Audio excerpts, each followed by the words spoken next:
Hello, বাঘের রোগী হওয়ার কাহিনী। একদিন বনে হঠাৎ ঘোষণা হলো বাঘ গুরুতর অসুস্থ। সব পশু একদম ভয়ে জমে গেল। কারণ বাঘের অসুখ মানে কি, না জানি কাকে ধরে খেতে চায় এবার। বাঘ বলল, আমি এখন শিকার করতে পারি না। দয়া করে সবাই একে একে আসো, আমি তোমাদের আশীর্বাদ নিতে চাই। সিংহ একটু ঘাড় চুলকে বলল, আরে বাঘের আশীর্বাদ নেওয়ার আগে দেখে আসি আগের যারা গেছে তারা ফেরত এসেছে কিনা।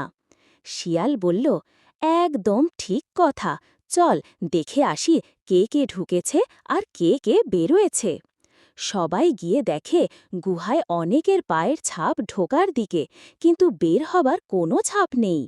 শিয়াল মুচকি হেসে বলল, ওরে বাঘ মামা, আমরা তো রোগী দেখতে এসেছিলাম, কিন্তু আপনার গুহা থেকে কেউ সুস্থ ফিরে আসেনি। মনে হচ্ছে রোগ ছড়ায় শুধু ঢোকার দিকেই। বাঘ গর্জে উঠল, তোমরা আমার ভালো চাও না।